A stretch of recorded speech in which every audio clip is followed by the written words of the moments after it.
Optimized Law Firm podcast, where we talk about how to run a more enjoyable and profitable law firm. I am your host for today. I'm Melissa Sanchez. I'm the marketing director at Constellation Marketing. I am here today with Wendy Wylde.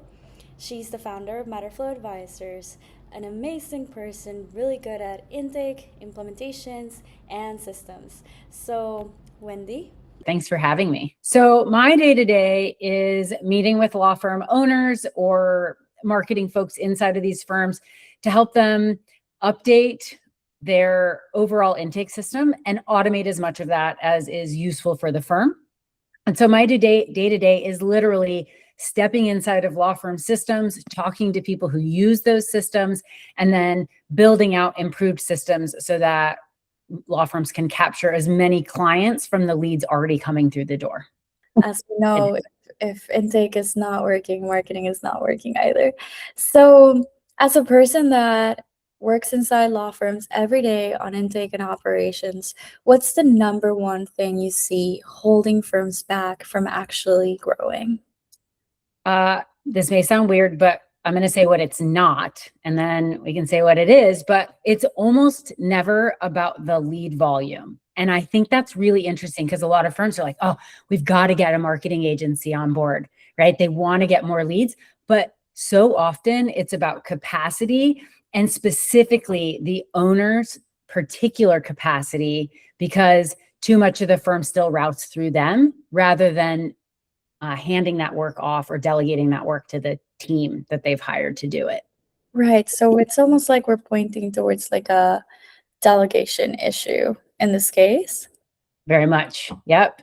Is this something that attorneys are usually aware of, or does it tend to be more of like a blind spot in your experience? I think that many attorneys that I work with, most of the attorneys that I work with, think that they're doing a good job delegating.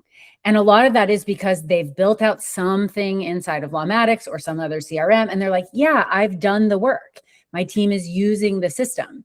But the team is still coming to them for so many of the answers to questions that they themselves should be empowered to make. Like, I see a lot of firm owners that still step in to do verification checks that a potential customer or client is qualified.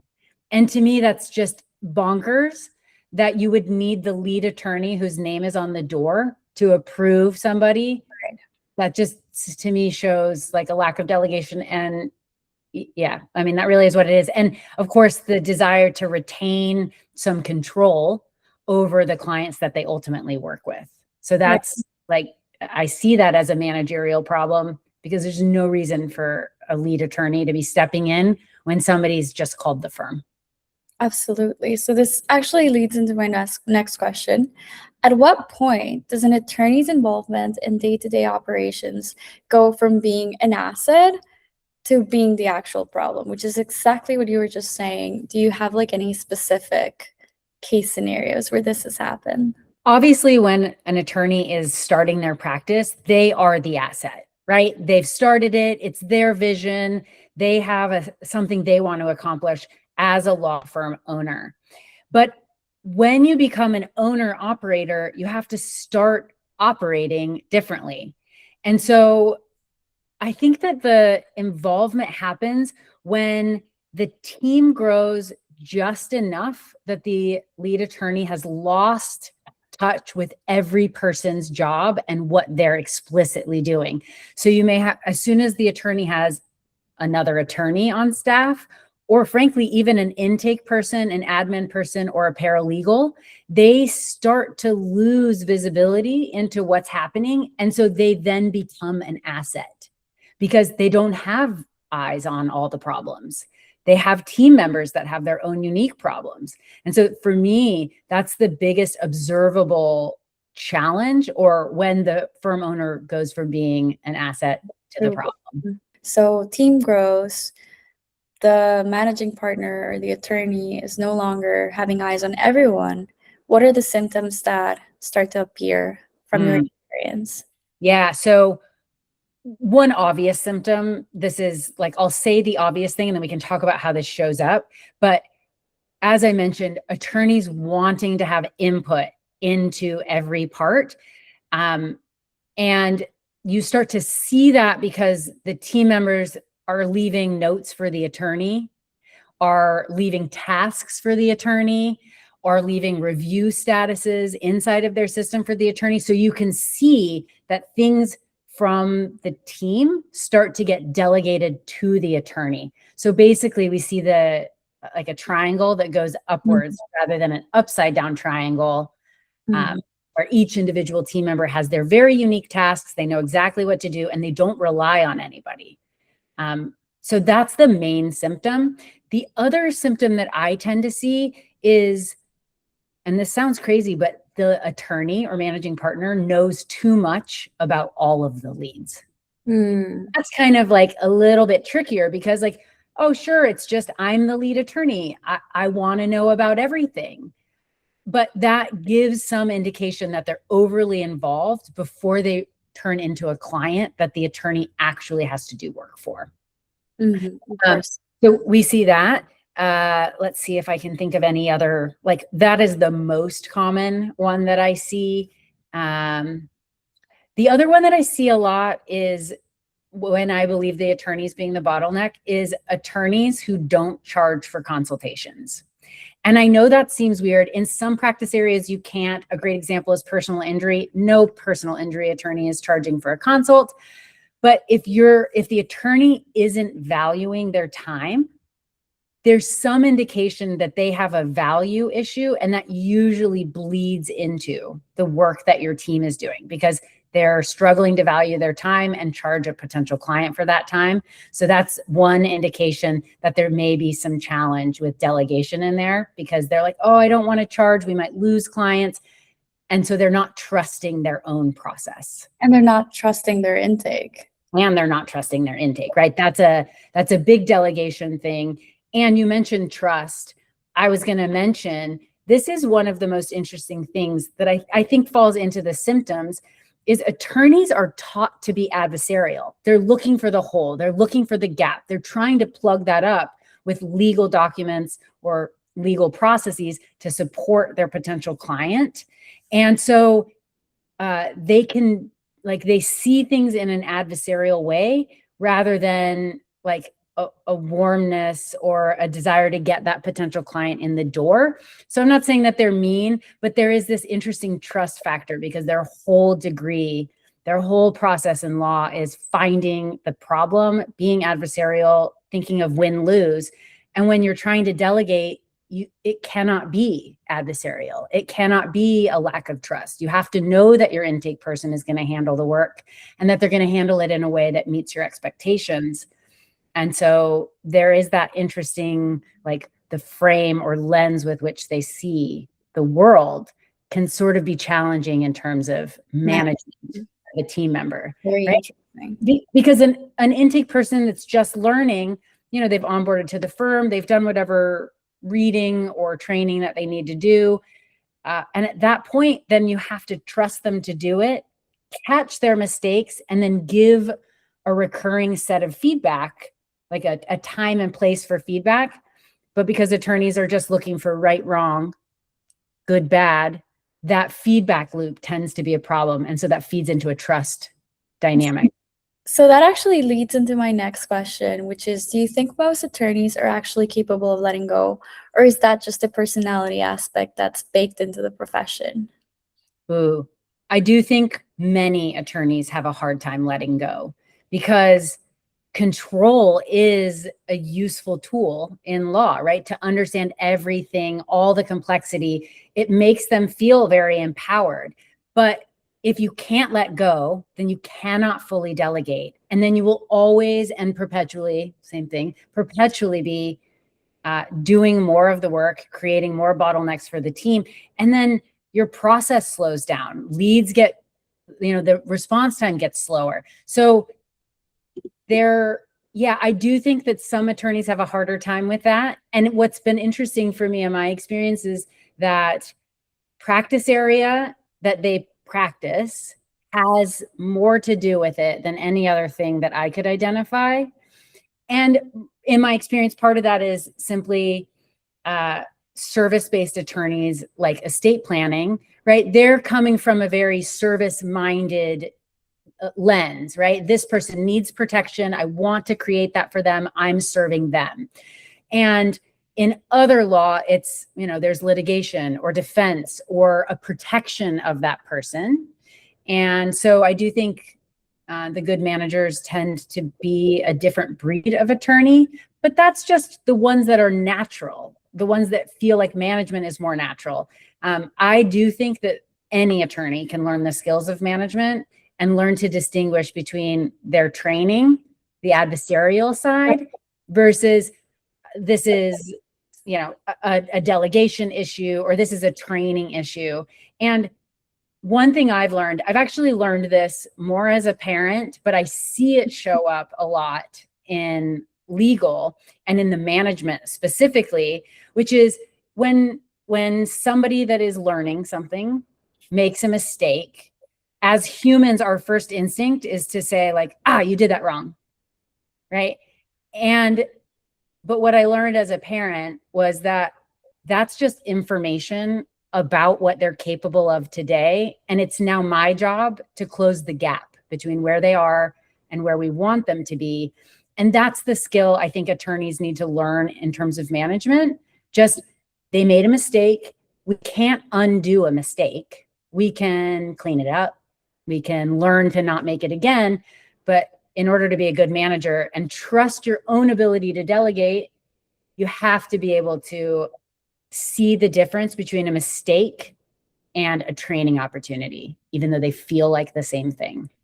And so that's like a managerial thing that, I'd say almost always not a human problem, but just a skill gap. A skill gap.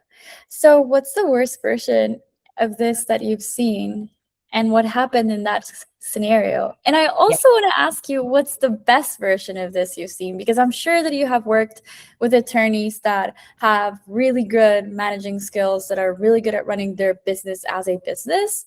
Yes. So I would love to hear both case scenarios. Yeah, a really great one right now. That is a client where they seem to be able to delegate. So the lead attorney has lots of other attorneys on staff. They're a fairly large firm, but what they keep doing is they keep going in and tinkering with their Lawmatic setup, because the lead attorney keeps changing his mind about what the system should do.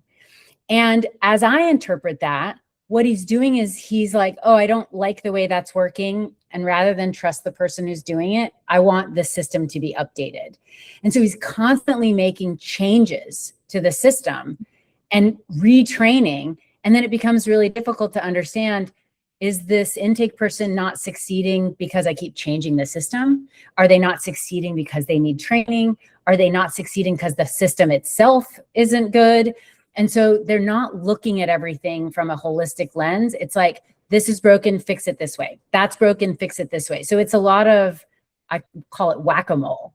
They're just like whack-a-moling things, trying to solve them. So that's not good management. It's complicated for the team. It requires capacity to update the system.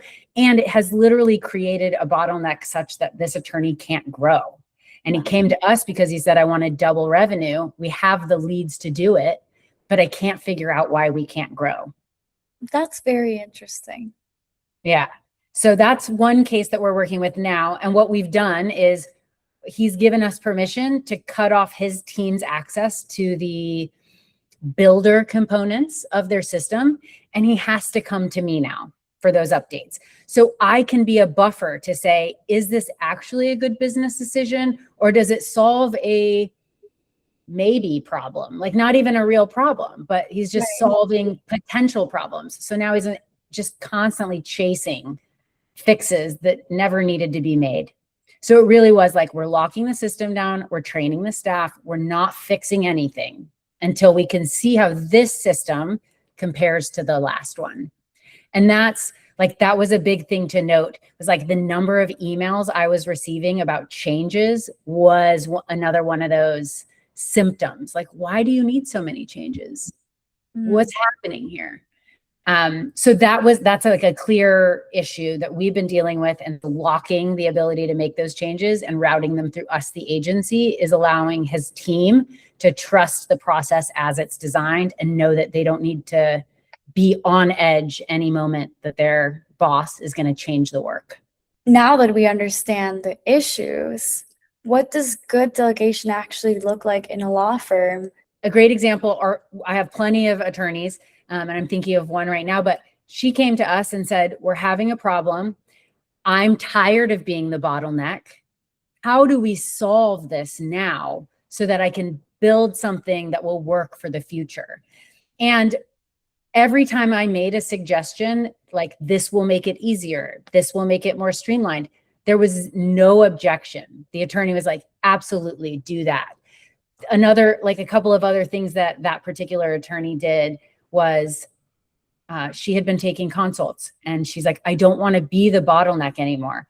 And so she then handed off all consultations to associate attorneys and she pulled herself out of that calendar, right? So she understood like, these are small decisions I can make that pull me one at a time out of these bottlenecks, versus the other attorney who's like, oh, I have a solve for that. And then just like sort of throwing things at the problem versus like, I'm stepping away from these problems. I don't know if I quite explained that well, but no, I understand that perfectly. So we see this as a good managerial symptom is the ability to delegate and trust that the system is working for them and for the future of the business. Yeah. And not just delegating trust to their team, but also trust to us, right? They found us, they hired us because they believed we could accomplish what they wanted. So it's right, that trust piece that makes a good manager, it shows up in all the interactions, teams, vendors, partners, all the things. So if an attorney is listening right now and they're thinking, this isn't me, I'm not the bottleneck, what would you say to them?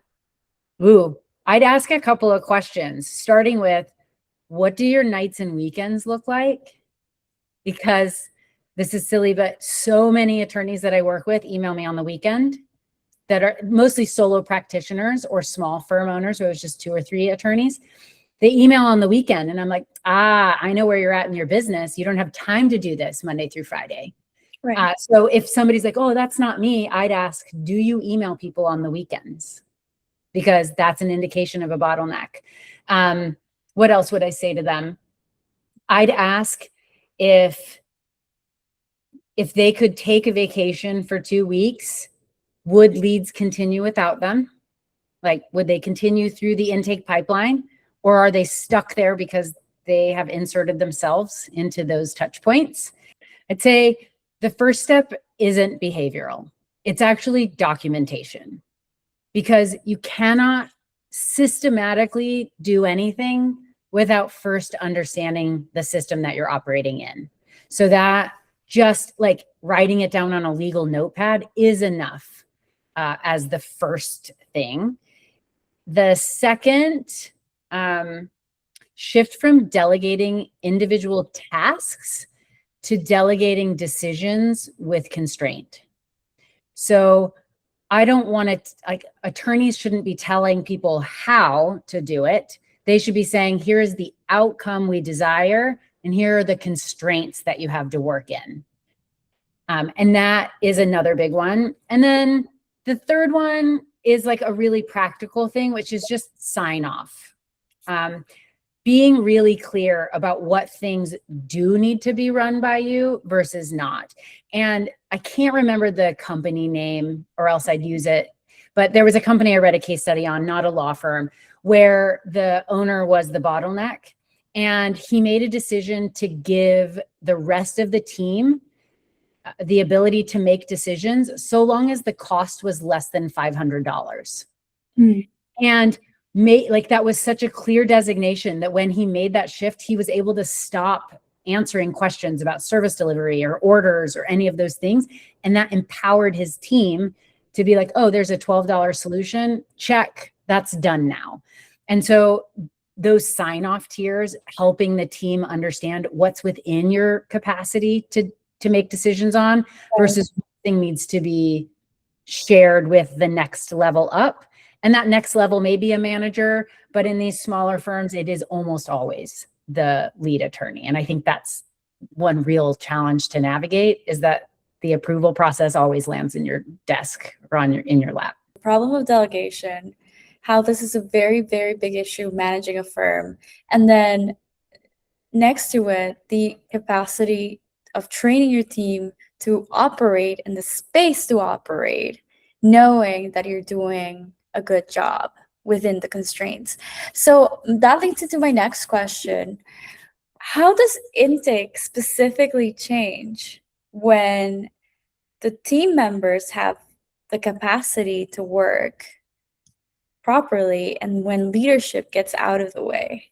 So usually we see response times drop because there's no bottlenecks. So that's obvious and wonderful. So even as volume grows, that response time remains consistent. That shows empowerment on the staff. You see more follow-up cadence consistency versus like bursts of follow-up because the team feels empowered to make those decisions on their own, and you just see less fits and starts. It's a good way of looking at that. And the attorney starts to actually get time reserved for what needs them rather than the decisions that have to be made for leads. And that one feels like the most important thing to point out. If you're a law firm owner and you're constantly thinking, when do I have time to work on the business instead of in the business? If that thought ever crosses your mind, it may be because there's a managerial skill gap and it's time to look at that. Because, even in my own business, before I built out all the systems, I found myself constantly doing all the client work. And I was like, oh, why am I doing this? Well, because I haven't taught anybody else to do it. I have not empowered anyone else to do it. So that time freedom or availability on the attorney's calendar is probably the biggest indicator of success in delegating tasks. So what's one thing that an attorney could start doing this week to close that skill gap in their firm? I think, as I think that through, it's probably as small as choosing a single recurring task that drives you nuts and figuring out what tool can automate that task for you. And then if it's automating it, fantastic. If that task requires a human in the loop to do that, writing down the outcome that's expected and any constraints without giving them the how to. Right. So those are the two ways I sort of see that. I love this insight that you're giving us because it's very practical and it's something that any attorney that is listening could apply this week. What's the one thing you wish more law firm leaders would just hear and accept as someone that has been in the intake business for years? I'd say letting go isn't losing control. And that if it feels like letting go is losing control, then what you really need are defined outcomes and constraints so that you can hand those tasks off rather than owning them yourself. And then, like the work doesn't need to be done by you to be done really well. And so it's learning to train people to meet your expectations rather than trying to hire people that meet your expectations. And I think that's like a really big one. People are like, oh, I have this amazing new employee. They're going to crush it. And then even the good employee struggles. So we want to make sure that we're looking at not just who that person is, but what have we done to set them up for success so that staff becomes useful people that you can hand off or delegate to rather than owning everything. So that's my really, truly like feeling comfortable delegating is the key to make all of this easier. It almost seems like we've gotten to the conclusion that it's all about empowering your staff. Attorneys who hire a bunch of employees that think like them create like tunnel vision, because then there's nobody who has skill sets outside of that. And like I said, the attorney is thinking strategically and using their legal training to see their whole firm. So when hiring an intake person, maybe we don't want somebody who's a perfectionist. We want somebody who's like open-hearted and warm and can connect with a client on the phone. That's a different skill set. And so you have to be able to understand like what is the skill set needed for the role, and like, who do I need to hire so that they can do that role well, rather than finding more people like ourselves? Because as a business owner, it's so easy to just be like, oh, just hire 4 more of me and it'll all be easy. And then you do, and then you're like, why are 2 of these people not doing well? And it's because they actually needed different skills. So very interesting. Thank you for all your insight, Wendy. So tell us where we can find you and a little bit more about how your business helps law firms. Sure. So you can find me primarily, I'm on LinkedIn, but if you like Instagram, I'm there too, under MatterFlowAdvisors. On LinkedIn, I'm Wendy Wylde, although we do have our business account up there, so you can find me through that. But you're welcome to connect with me personally. I'm the only one who answers my DMs, so it's always me, just like to say it. And then the way I help law firms, I step in, I look at existing Lawmatics accounts or existing processes for law firms, and then help generate the system that would most benefit your firm. So really asking all of the custom questions so that we can build a system that works the way you like to work, using the language you like to use, and also, of course, offering insight, tips, strategies to help remove the firm owner or attorneys. I mean, really anybody who's high value. We're going to help reduce the dependence of the system on those individuals and increase dependence on other staff that can answer the questions and move the work along. So yeah, I think we love helping law firms. My greatest joy is getting to the end of a project and having a firm say, this meets the criteria that we set, and we feel good about how to use it. So it's my favorite thing to see happy clients at the end of these engagements, getting the systems working well. Thank you, Wendy. Thank you for sharing all your insight. Thank you for joining us in this episode of the Optimized Law Firm podcast, and talk to you soon. Awesome. Thanks, Melissa. Have a good afternoon.